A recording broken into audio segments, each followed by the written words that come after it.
وجنوبنی وبنی ان نعبد الاصنام، پروردگارہ تو مجھے اور میرے بچوں کو بت پرستی سے بچا لے۔ ابن کثیر رحمہ اللہ جب اس آیت کو پڑھتے روتے زاروں قطار اور رو رو کر کہتے وَمَن يَعْمَلُ الْبَلَاءَ بَعْدَ ابراہیم، ابراہیم جیسی شخصیت، امام الموحدین جس نے توحید کا ڈنکا دنیا میں بجایا، ایسا آدمی اپنے آپ کو اور اپنی اعلیٰ اولاد کے لیے بت پرستی سے بچنے کی دعا کر رہا ہے۔ میری اور آپ کی حیثیت کیا ہونی چاہیے؟ بت پرستی کے معاشرے میں ہم زندگی گزارتے ہیں، ہر نیا مہینہ بت پرستی کا ایک مہینہ ہوتا ہے۔ ان الحمد للہ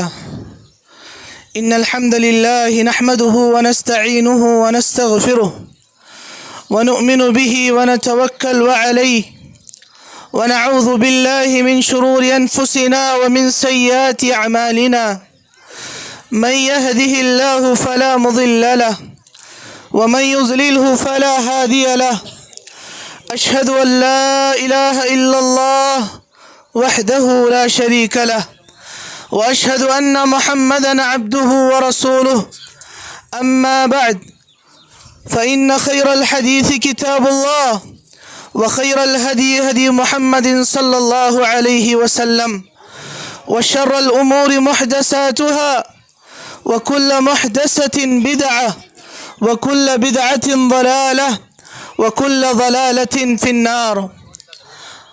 أعوذ بالله السميع العليم من الشيطان الرجيم، من حمزه ونفخه ونفسه، بسم الله الرحمن الرحيم۔ والذين يقولون ربنا هب لنا من أزواجنا وذرياتنا قرة أعين وجعلنا للمتقین اماما۔ عید الاضحیٰ کی مناسبت سے آج ہم سب یہاں پر جمع ہوئے ہیں۔ اللہ تعالیٰ سے میں دعا گو ہوں کہ اللہ تعالیٰ ہماری اس عید کو پرامن بنائے، اللہ تعالیٰ اس عید کی حقیقی خوشیاں مجھے اور آپ کو نصیب فرمائے۔ حاضرین،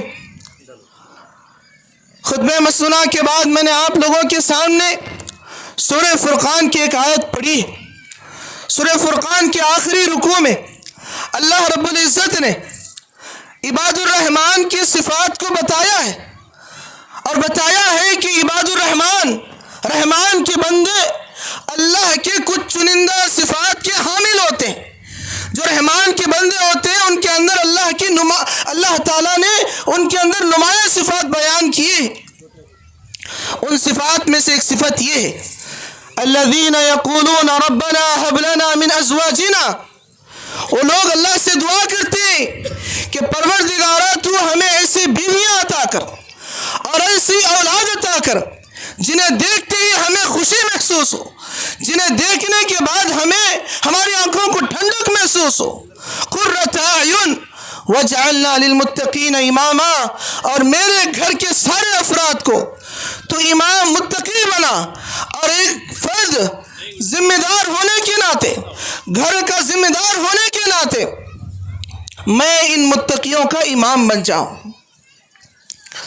عید الاضحیٰ کی مناسبت سے اس آیت کو اختیار کرنے کا ایک اہم وجہ یہ ہے کہ آج ہم ایام ذی الحجہ میں ابراہیم علیہ السلام کے حیات کو یاد کرتے ہیں، ابراہیم علیہ السلام کی زندگی کو یاد کرتے ہیں، بیان کرتے ہیں، سنتے ہیں، لکھتے ہیں۔ ابراہیم علیہ السلام کی زندگی کے عظیم اسباق میں سے ایک سب سے بڑا سبق یہ ہے کہ ابراہیم علیہ السلام نے ایک مثالی گھرانے کی ماڈل ہمارے اور آپ کے سامنے رکھا۔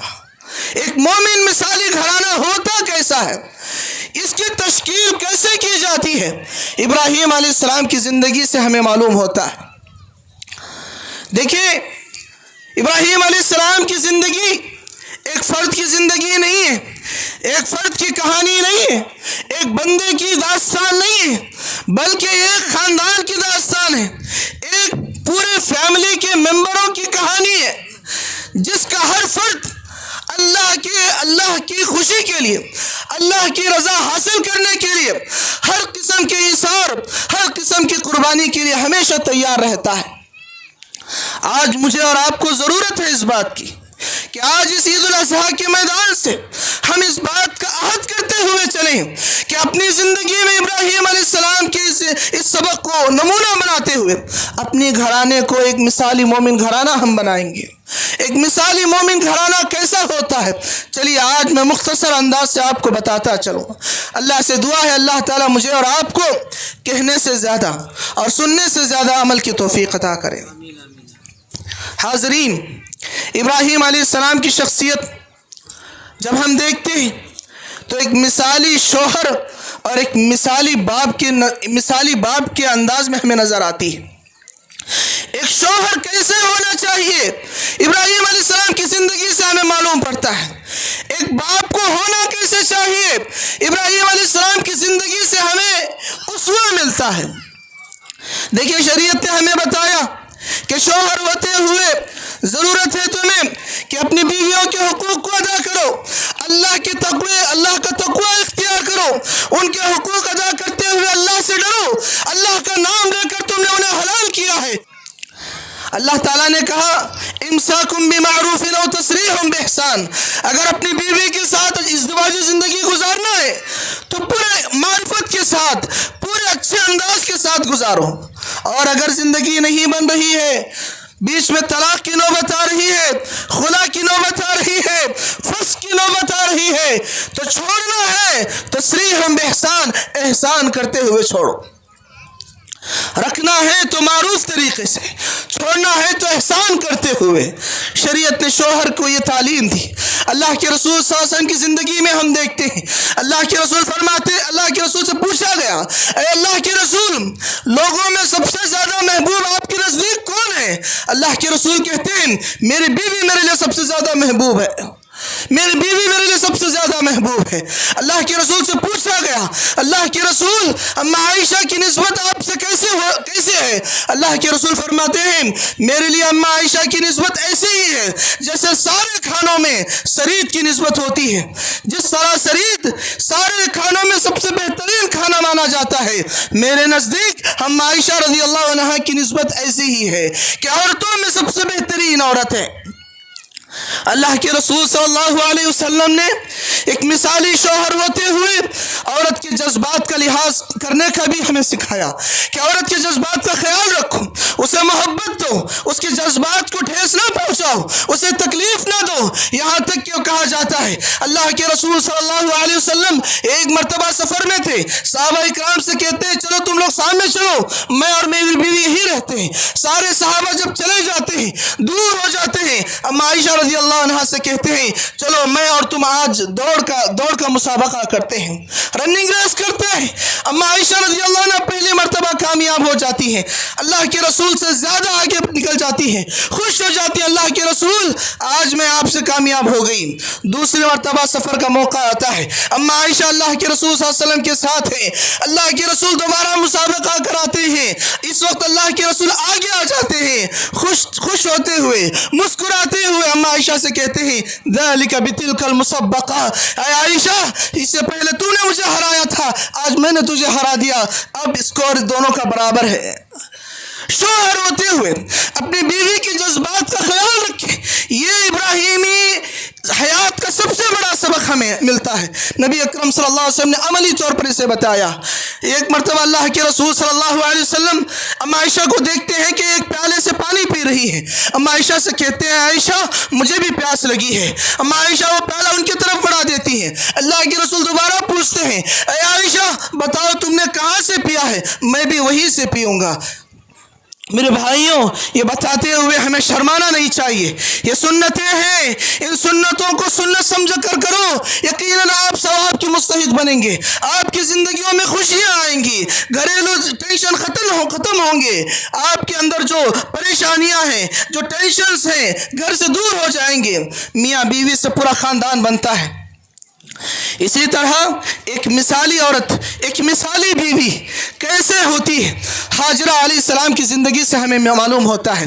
مائی بہنوں سے میں گزارش کروں گا اپنی زندگی میں آج یہ عہد کر کے اٹھیں کہ ہاجرہ علیہ السلام کی حیات کو پڑھیں گی، ہاجرہ علیہ السلام کی حیات کو جانیں گی کہ کیسے انہوں نے زندگی گزاری علیہم مثال دے کر سمجھاتا ہوں۔ حضرت ابراہیم علیہ السلام کو حکم ہوتا ہے کہ اپنے بیوی اور اپنے چھوٹے بچے کو ایک ایسے وادی میں چھوڑ کر آؤ جہاں نہ پانی ہے، جہاں نہ درخت ہے، جو پورا ریگستان ہے، جاؤ وہاں پر چھوڑ کے آؤ۔ ابراہیم علیہ السلام چھوڑتے ہیں اور پلٹ کر جانے لگتے ہیں۔ حضرت ہاجرہ علیہ السلام ابراہیم علیہ السلام کے پیچھے پیچھے آتی ہے، بار بار پوچھتی ہے اے میرے شوہر بتاؤ آپ ہمیں یہاں چھوڑ کر کیوں جا رہے ہو، بار بار سوال کرتی ہے۔ ابراہیم علیہ السلام کچھ نہیں کہتی۔ دیکھیے ہوش باش عورت کسے کہتے ہیں، اپنے شوہر کو سمجھنے والی عورتیں کیسی ہوتی ہیں، اپنے شوہر کا دکھ درد میں ساتھ دینے والی عورتیں کیسی ہوتی ہیں، فوراً سمجھ جاتی ہیں کہ یہ اللہ تعالیٰ کا حکم ہے۔ فوراً ابراہیم علیہ السلام سے سوال کرتی ہیں کیا یہ اللہ کا حکم ہے؟ ابراہیم علیہ السلام کہتے ہیں ہاں اللہ کا حکم ہے۔ ہاجرہ علیہ السلام کہتی ہے واللہ اذن لن یضیعنا، اللہ کی قسم اگر اللہ کا حکم ہے یہ وادی زرع جو ریگستان آج بنا ہوا ہے، جس میں کوئی درخت نہیں ہے، جس میں کھجور تک نہیں ہے، جس میں پانی تک نہیں ہے، اس کے باوجود اللہ مجھے ضائع نہیں کرے گا، نہ مجھے ضائع کرے گا نہ میرے بچے کو ضائع کرے گا۔ ایک عورت اپنے شوہر کو سمجھنے والی، اپنے شوہر کے دکھ درد میں ساتھ کھڑنے والی، اپنے شوہر کے ساتھ کندھے سے کندھے ملا کر زندگی گزارنے والی ابراہیم علیہ السلام کی بیوی حضرت ہاجرہ علیہ السلام کی زندگی سے ہمیں سبق ملتا ہے۔ اتنا ہی نہیں، اللہ تعالیٰ نے قرآن مجید میں فرمایا عورتوں کو نصیحت کرتے ہوئے الرجال قوامون علی النساء، اے عورتوں یاد رکھو مرد حضرات کو تمہارے اوپر ذمہ دار بنایا گیا ہے، کبھی ان کے اوپر جانے کی کوشش نہ کرو، کبھی ان سے بحث و مباحثے کی کوشش نہ کرو، کبھی ان کے ساتھ ہاتھا پائی کی کوشش نہ کرو، بحث و مباحثہ ہرگز نہ کرو۔ رجال ہیں وہ قوام ہے تمہارے اوپر، ذمہ دار ہے وہ تمہارے اوپر، لہٰذا ان کے ماتحتی میں زندگی کو خوشگوار بناؤ، ان کے ماتحتی میں اپنی خوشیوں کو ڈھونڈو، ان کے ماتحتی میں اپنی زندگی کی خوبصورت لمحات کو ڈھونڈو۔ ایک مثالی بیوی وہ ہوتی ہے جسے دیکھتے ہی شوہر خوش ہو جاتا ہے، جسے دیکھتے ہی اس کا ٹینشن وہ بھول جاتا ہے۔ اللہ تعالیٰ ہماری عورتوں کو ایسی مثالی عورتیں بنائیں، ایسی مثالی بیویاں اللہ تعالیٰ ہماری عورتوں کو بنائیں، آمین۔ ایک مثالی والدین کسے کہتے ہیں؟ چلے ابراہیم علیہ السلام کی حیات سے بھی ہمیں سبق ملتا ہے۔ مثالی والدین ابراہیم علیہ السلام دیکھیں کیسے وہ مثالی والدین ہیں، اپنے بچوں کے لیے توحید کا فکر کرتے ہیں، اپنے بچوں کی توحید کا فکر کرتے ہیں، ہاتھ اٹھا کر اللہ سے دعا کرتے ہیں وَجُنُوبْنِي وَبَنِيَّ أَن نَّعْبُدَ الْأَصْنَامَ، پروردگارہ تو مجھے اور میرے بچوں کو بت پرستی سے بچا لے۔ ابن کثیر رحمہ اللہ جب اس آیت کو پڑھتے روتے زاروں قطار اور رو رو کر کہتے وَمَن يَعْمَلُ الْبَلَاءَ بَعْدَ ابراہیم جیسی شخصیت، امام الموحدین جس نے توحید کا ڈنکا دنیا میں بجایا، ایسا آدمی اپنے آپ کو اور اپنی اعلیٰ اولاد کے لیے بت پرستی سے بچنے کی دعا کر رہا ہے۔ میری اور آپ کی حیثیت کیا ہونی چاہیے؟ بت پرستی کے معاشرے میں ہم زندگی گزارتے ہیں، ہر نیا مہینہ بت پرستی کا ایک مہینہ ہوتا ہے، ہر آنے والا ایک ایونٹ بت پرستی کا ایونٹ ہوتا ہے۔ ایسے ماحول میں میری اور آپ کی ذمہ داری بنتی ہے کہ ہم اپنے بچوں کی توحید کی تربیت کریں، بتائیں انہیں اللہ تعالیٰ کی معرفت کیا ہے، بتائیں انہیں رسول اللہ کی معرفت کیا ہے، بتائیں انہیں اسلام کے بنیادی ارکان کیا ہیں، بتائیں انہیں اسلام کی خوبصورتیاں کیا ہیں، بتائیں انہیں کہ شرک بہت دقت ترین چیز ہے، بتائیں انہیں بدعت سے ہمیں دور رہنا ہے، بتائیں انہیں بت پرستی ہمارا شیوا نہیں، بتائیں انہیں قبر پرستی ہمارا شیوا نہیں، بتائیں انہیں تعویذ گنڈا کرنے والے ہم نہیں، بتائیں اپنے بچوں کی اسلامی تربیت کریں۔ اتنا ہی نہیں، نمازوں کی پابندی کے لیے ابراہیم علیہ السلام کی دعا دیکھیں رب اجعلنی مقیم الصلاۃ ومن ذریتی، پروردگارہ تو مجھے نمازی بنا، میرے بچوں کو تو نمازی بنا۔ ابراہیم علیہ السلام جیسی شخصیت اپنے بچوں کے لیے نماز کی پابندی کی دعا کرتی ہے۔ میرے بھائیوں، ڈوب مرنے کی بات ہے، بڑی شرمناک بات ہے، کچھ کام کے لیے اپنے گراہکوں کو بچانے کے لیے ہم نماز کے اوقات کو ضائع کر دیتے ہیں، نماز کے اوقات کو ہم چھوڑ دیتے ہیں۔ اللہ وہ پیسہ جو نماز کو چھوڑ کر کمایا جائے آپ کے لیے وہ باعث عذاب ہوگا، آپ کے لیے وہ باعث حقارت ہوگا، آپ کے لیے وہ باعث عذاب بنے گا۔ ایسا پیسہ نہ کمائیں جو آپ کی نماز میں رکاوٹ بنتا ہو، جو آپ کی عبادت میں رکاوٹ بنتا ہو۔ نماز ہے، آپ کی اللہ کی عبادت کرنی ہے، اس کے بعد اپنے بچوں کی آپ کو تربیت کرنی ہے۔ ابراہیم علیہ السلام نے اپنے بچوں کے لیے بڑی دعائیں کی، قرآن مجید میں ابراہیم علیہ السلام کی دعائیں بھری پڑی ہیں۔ اتنا ہی نہیں، ابراہیم علیہ السلام ایک مثالی والدین ہونے کا فریضہ اس طرح سے انجام دیتے ہیں کہ اپنے بچوں کے جذبات کا بھی وہ خیال رکھتے ہیں۔ آج دیکھا یہ جاتا ہے کہ والدین اپنے رائے کو اپنے بچوں پر زبردستی تھوپتے ہیں، ان کے جذبات کا خیال نہیں کرتے، ان کے احساسات کا خیال نہیں کرتے، زبردستی سے اطاعت کرانا چاہتے ہیں، زبردستی سے ان پر اپنے رائے کو تھوپنا چاہتے ہیں۔ واللہ اللہ کی قسم شریعت کا یہ مزاج نہیں ہے، شریعت کا یہ مزاج نہیں ہے۔ شریعت تمہیں یہ کہتی ہے کہ اپنے بچوں کے دلی جذبات کا خیال رکھو، اپنے بچوں کے دلی جذبات کا خیال رکھو۔ میں دلیل سے آپ کو بات سمجھاتا ہوں۔ اللہ تعالیٰ نے ابراہیم علیہ السلام کو حکم دیا، وحی الہی کے ذریعے حکم آیا کہ آپ اپنے بچے اسماعیل علیہ السلام کو ذبح کر دیں۔ اسماعیل علیہ السلام کے پاس ابراہیم علیہ السلام آتے ہیں اور پوچھتے ہیں، قرآن نے بڑے اچھے انداز سے اس واقعے کو بیان کیا ہے۔ پوچھتے ہیں، یا بنیا، اے میرے پیارے بچے، انی ارا فی المنام، میں خواب میں دیکھتا ہوں، انی اذبحک، میں تجھے ذبح کر رہا ہوں، فانظر ماذا ترى، بتا تیری رائے کیا ہے، سوچ لو، اس کے بعد مجھے رائے بتا۔ ابراہیم علیہ السلام چاہتے تو بیٹے سے کہتے کہ لیٹ جا، میں تجھے ذبح کروں گا۔ ابراہیم علیہ السلام چاہتے تو کہتے کہ اللہ کا حکم آ گیا، فوراً ذبح کرنا ہے۔ لیکن اپنے بچے کی رائے کو جانے، اپنے بچے کی رائے کو انہوں نے ترجیح دی، اپنے بچے کی رائے کو سمجھا اور پوچھا، بتا تیری رائے کیا ہے۔ میرے بھائیوں، یاد رکھیں، وہ والدین جو اپنے بچوں پر اپنی زبردستی اطاعت کرانا چاہتے ہیں، وہ اطاعت نہیں ہے۔ امام احمد بن حنبل کے پاس ایک شخص آتا ہے، پوچھتا ہے، امام احمد بن حنبل، میرا باپ مجھ سے کہہ رہا ہے کہ میں اپنی بیوی کو طلاق دے دوں، کیا میں اپنی بیوی کو طلاق دے دوں؟ امام احمد بن حنبل پوری بات سمجھتے ہیں، پورے واقعے کو سمجھتے ہیں، بیک گراؤنڈ اچھی طرح سے جان لیتے ہیں اور اس کے بعد فتویٰ دیتے ہیں، تمہیں اپنی بیوی کو طلاق دینے کی ضرورت نہیں۔ امام احمد بن حنبل سے وہ سائل پوچھتا ہے، کیا مجھے طلاق دینا نہیں ہے؟ جبکہ عمر بن خطاب رضی اللہ عنہ نے اپنے بیٹے عبداللہ بن عمر کو اپنی بیوی کو طلاق دینے کا حکم دیا تھا، اور ابن عمر نے طلاق بھی دی تھی، اور اللہ کے رسول صلی اللہ علیہ وسلم نے اس بات پر اقرار کیا تھا۔ جب یہ بات ثابت ہے، صحابہ کرام کے عمل سے ثابت ہے، تو کیا میں اس کے باوجود اپنے باپ کی بات نہ مانوں؟ شخص عبداللہ بن عمر بن خطاب رضی اللہ عنہ کی حدیث کی دلیل بھی پیش کرتا ہے۔ امام احمد بن حنبل کہتے ہیں، نہ تمہارا باپ عمر ہے، نہ تم ابن عمر ہو، نہ تمہارا باپ عمر ہے، نہ تم ابن عمر ہو۔ عمر تو وہ ہے جس کے رائے کے مطابق آسمان سے وحی نازل ہوتی تھی، عمر تو وہ ہے جس کے مشوروں کے مطابق اللہ تعالیٰ آسمان سے قرآن کی آیتیں نازل کرتا تھا۔ نہ ویسی فراست تمہارے باپ میں ہے، نہ ابن عمر جیسی اطاعت تم میں ہے، لہٰذا تمہیں اپنے باپ کی بات ماننے کی ضرورت نہیں۔ لہٰذا اپنے بچوں کی زندگی میں بے جا دخل اندازی ہرگز نہ کریں، اپنے بچوں کی ازدواجی زندگی سے دور رہیں، اپنے ماں باپ ہونے کا فریضہ ادا کرتے ہوئے بچوں کی ازدواجی زندگی میں دخل اندازی کرنا اور ان کے درمیان پھوٹ ڈالنا اللہ کی قسم آپ کے لیے جہنم کا باعث بن سکتا ہے۔ ایک مثالی گھرانہ وہ ہوتا ہے جو میاں بیوی کو ان کے پورے حق ادا کرنے کی پوری آسانی فراہم کرتا ہے، اور نہ اپنی اطاعت کا ڈھونس جماتے ہوئے ان پر اپنی رائے کو مسلط کرنے کی کوشش کرتا ہے۔ اللہ ہم سب کو اس کی توفیق عطا کرے۔ ایک مثالی بیٹا کیسا ہوتا ہے؟ اسماعیل علیہ السلام کی زندگی سے ہمیں معلوم ہوتا ہے کہ ایک مثالی بیٹا ہوتا کیسا ہے۔ آج ہمیں اس مثال کو سمجھتے ہوئے ان سارے نوجوانوں کو میری نصیحت ہے، ان سارے نوجوان بچیوں کو میری نصیحت ہے، سب سے پہلے میں اپنی ذات کو سامنے رکھتا ہوں، اس کے بعد میں آپ کو اس بات کی وصیت کرتا ہوں، یاد رکھیں اپنے ماں باپ کا دل ہرگز نہ دکھائیں، اپنے ماں باپ کو ٹھیس نہ پہنچائیں، اپنے ماں باپ کو پریشان نہ کریں۔ یاد رکھیں وہ زندگی جس زندگی آپ کو دنیا میں اللہ تعالیٰ نے آپ کے ماں باپ کے ذریعے ملی ہے، ان کو ٹھیس پہنچا کر، انہیں تکلیف دے کر آپ اگر یہ سوچیں کہ میں اپنی زندگی میں بہت خوشیاں پالوں گا، آپ بالکل بے وقوف ہیں۔ آپ کی زندگی اجیرن ہو جائے گی۔ ماں باپ کی بات کو آپ اطاعت کے ساتھ مانیں۔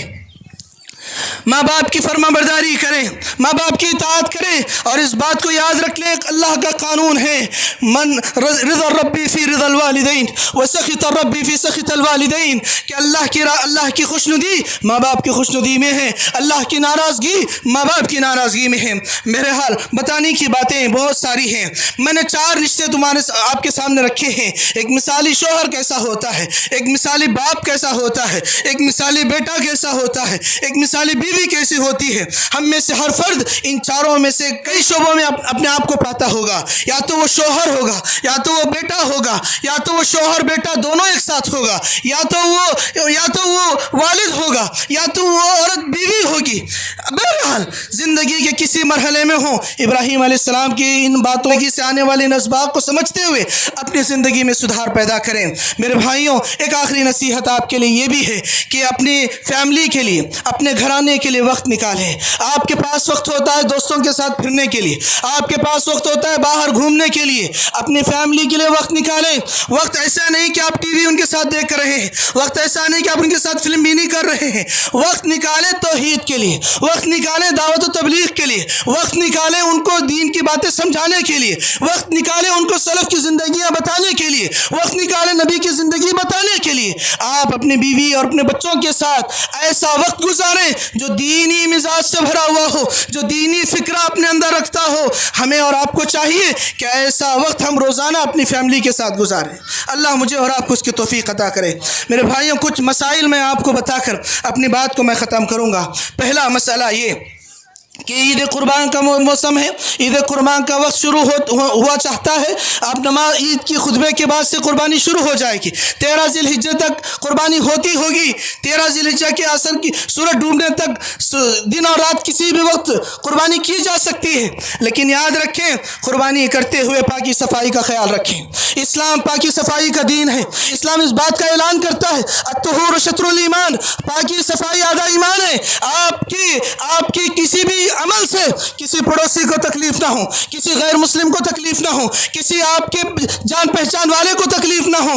آپ خوشیاں منائیں، لیکن ہرگز یہ نہ سوچیں میرا گلی، میرا گھر، میرا ورانڈا، میں جو چاہے کروں، کوئی مجھے کچھ نہیں کہہ سکتا۔ ہرگز نہیں۔ اللہ نے آپ پر پڑوسیوں کے حقوق مقرر کیے ہیں، اللہ نے آپ کو پاکی صفائی کا سلیقہ بتایا ہے۔ اسلام کا نام لینے والا ہم ہیں، اسلام کو عمل کرنے والے ہم ہیں، لہٰذا پاکی صفائی کا خیال رکھیں، پاکی صفائی کا خاص خیال رکھیں۔ ایک اور بات میں آپ کو کہہ دوں، قربانی ہونے کے بعد جو لوگ قربانی کر رہے ہیں اور جنہوں نے اب تک ناخن اور بال چھوڑے ہوئے ہیں اور چاہتے ہیں کہ قربانی ہونے کے بعد اپنے ناخن اور بال کو نکال لیں، ان کو چاہیے کہ وہ اپنے ناخن اور بالوں کو قربانی کے بعد نکال لیں۔ اسی طرح اگر کوئی غیر مسلم گوشت کھاتا ہے اور آپ کو پکا معلوم ہے اسے گوشت دینے سے کوئی حرج نہیں، آپ اسے گوشت دے سکتے ہیں، اس میں کوئی حرج نہیں۔ غیر مسلم کو گوشت دیا جا سکتا ہے بشرطے کہ اس سے کوئی فتنہ نہ واقع ہو، بشرطے کہ جماعت اس سے بدنام نہ ہو، بشرطے کہ پوری قوم اس سے کسی قسم کے مسئلے سے دوچار نہ ہو۔ آپ کو اگر کوئی ایسا شخص معلوم ہے آپ کی پہچان میں جسے گوشت دینے سے کوئی حرج نہیں ہے تو آپ اسے گوشت دے سکتے ہیں۔ عورتیں اگر قربانی کرنا چاہیں، اپنے ہاتھ سے قربانی کرنا چاہیں، بالکل اجازت ہے، عورتیں اپنی قربانی کر سکتی ہیں۔ اور ایک بنیادی بات جو آج کل آرٹی سیل بہت زیادہ ایکٹیو ہے، آپ مجھ سے زیادہ بہتر جانتے ہیں، آج کل آرٹی سیل بہت زیادہ ایکٹیو ہے، لہٰذا کسی بھی قسم کا ویڈیو بنا کر سوشل میڈیا میں اپلوڈ کرنا، کسی بھی قسم کی تصویریں کھینچ کر ایک دوسرے کو شیئر کرنا، یہ فتنے کا باعث بن سکتا ہے، آپ کو تکلیف دینے کا باعث بن سکتا ہے۔ نہ صرف آپ کی بدنامی اس میں ہے، پورے کے پورے معاشرے کی بدنامی اس میں ہے، لہٰذا اللہ کسی بھی قسم کی غلط حرکت سے باز آ جائیں، کسی بھی قسم کی غلط حرکت ہرگز نہ کریں۔ قربانی اخلاص کی چیز ہے، قربانی اخلاص کا نام ہے، لہٰذا کسی بھی قسم کی ریاکاری، لوگوں کو دکھلانا اور دوسروں کو حقیر سمجھنا، اس چیز سے اپنے آپ کو روکیں۔ اللہ تعالیٰ ہم سب کو نیک توفیق عطا کرے۔ یہ کچھ مسائل ہیں، اللہ سے دعا ہے اللہ تعالیٰ مجھے اور آپ کو ان باتوں پر عمل کرتے ہوئے عید کی حقیقی خوشیاں منانے کی اللہ توفیق عطا کرے۔ اللہ تعالیٰ ہم میں سے جو بیمار ہیں اللہ ان کو شفاء کاملہ عاجلہ نصیب فرمائے۔ اللہ تعالیٰ ہم میں سے جو قرض دار ہیں اللہ ان کی قرض کی ادائیگی کے ذریعے اللہ عطا فرمائے۔ اللہ ہم میں سے جو بزرگ ہیں اللہ ان کی حفاظت فرمائے۔ اللہ ہم میں سے جو نوجوان ہیں اللہ ان کی اخلاقی تربیت کرنے کی اللہ ہم سب کو توفیق عطا کرے۔ ہم میں ہمارے جو بچے ہیں اللہ ان کی دینی تربیت کرنے کی اللہ ہم سب کو توفیق عطا کرے. ہماری عورتوں کی اللہ حفاظت فرمائے, ہماری عورتوں کی اللہ حفاظت فرمائے, ہماری نوجوان عورتوں کی اللہ حفاظت فرمائے, ہماری نوجوان بچیوں کو اللہ دنیا کی فتنوں سے بچائے, دنیا کی فتنوں سے اللہ تعالی ہماری نوجوان بچوں کی حفاظت فرمائے. ربنا آتنا في الدنيا حسنة وفي الآخرة حسنة وقنا عذاب النار. ربنا ظلمنا أنفسنا وإن لم تغفر لنا وترحمنا لنكونن من الخاسرين. ربنا لا تزغ قلوبنا بعد إذ هديتنا وهب لنا من لدنك رحمة إنك أنت الوهاب. ربنا إنك جامع الناس على ريب فيه. ربنا آتنا في الدنيا حسنة وفي الآخرة حسنة وقنا عذاب النار. اللهم أعز الإسلام والمسلمين, اللهم أعز الإسلام والمسلمين, اللهم انصر المسلمين في غزة, اللهم انصر المسلمين في غزة, اللهم انصر المسلمين في فلسطين, اللهم انصر المسلمين في فلسطين, اللهم انصر المسلمين في كل مكان, اللهم انصر المسلمين في كل مكان. اللهم دمر أعداءك أعداء الدين, اللهم دمر أعداءك اليهود, اللهم دمر أعداءك اليهود في إسرائيل, اللهم دمر أعداءك اليهود في إسرائيل. اللهم شتت شملهم وفرق جمعهم, اللهم اهزمهم وزلزلهم, اللهم اهزمهم وزلزلهم. اللهم انصر المسلمين في فلسطين, اللهم انصر المسلمين في غزة, اللهم انصر المسلمين في كل مكان. اللهم يا مقلب القلوب صرف قلوبنا على طاعتك, يا مقلب القلوب صرف قلوبنا على دينك, يا مقلب القلوب صرف قلوبنا على دينك. ربنا آتنا في الدنيا حسنة وفي الآخرة حسنة وقنا عذاب النار. سبحان ربك رب العزة عما يصفون وسلام على المرسلين والحمد لله رب العالمين.